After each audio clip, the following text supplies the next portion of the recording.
Hey guys! Welcome back to my channel. So for today's video, gagawa na naman tayo ng isang taste test kasi mukhang nag-enjoy kayo dun sa unang taste test ko. So ngayon, I ordered from Taho Avenue kasi nag-crave ako ng taho. So, sabi ko, bakit hindi na lang tayo umorder? Anyway, merienda natin to ngayon. Medyo busy tayo pero tinatry nating isingit yung paggawa ng video kasi hindi naman tayo mayaman, di ba? Kailangan natin kumayod. Oh, gagawin mo siya. Wait. Oh, look. This is from Taho Avenue. Ayan. Ayan, kita nyo ba? Taho Avenue. And umorder din ako nung palitaw kasi kailangan 30 dirhams para free delivery. So anyway, eto siya, hindi pa pala siya. Tingnan mo, guys, ang sabi nila, childhood memories in a cup. Di ba? So let's see. So ayan, naayusin natin siya. And tikman natin kung ganun ba ang lasa niya. Same ng ating kinagisnan. Oh, kinagisnan. Yan. So, ayan, it's from Taho Avenue. And, syempre, healthy siya kasi soy. Ayan, and umorder din tayo ng palitaw.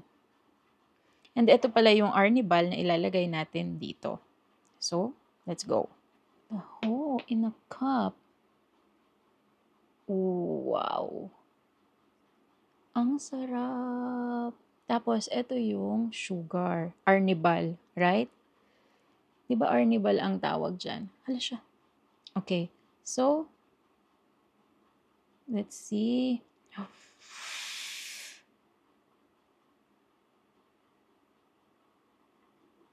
Oh, nilagay na natin lahat para masaya. Feeling ko, kulang pa yung sugar nito. Dahil mahilig ako, kapag umu-order ako ng taho, nung nasa Pilipinas pa ako, talagang madaming arnibal. Pana natin siya.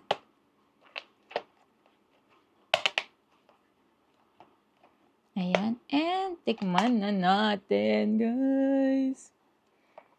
Medyo halo. Parang wala siyang yung bilog-bilog. Di ba kailangan may bilog-bilog to o nasa baba? So, haluin natin. And this is it, guys. Taste test!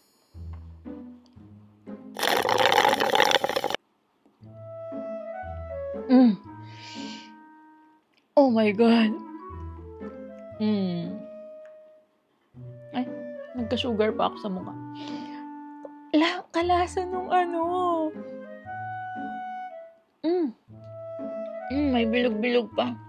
Oh my God! Kalasa siya mismo nung ino-order natin kay Manong Taho sa Pinas. Yung naglalako ng taho.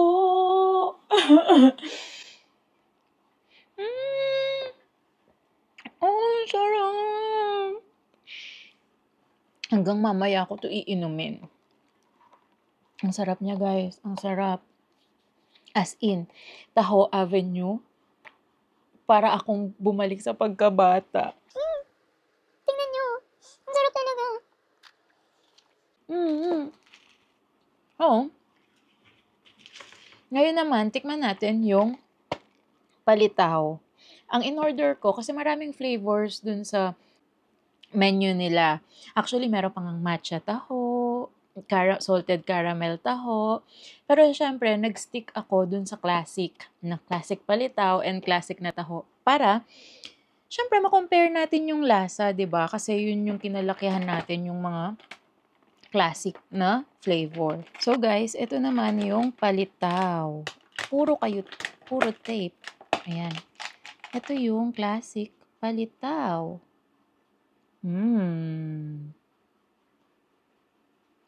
Mukha siyang masarap. It's time to try the palitaw. Grabe, busog na ako dun sa taho. Hindi talaga ako pang mukbang, guys. Pang tikim-tikim lang ako.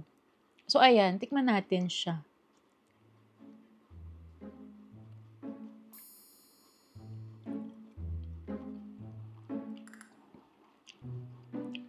Mas thick yung consistency nitong palitaw na to. Hindi yung nakalakihan ko na palitaw sa Pampanga. And yung palitaw namin sa Pampanga may sugar.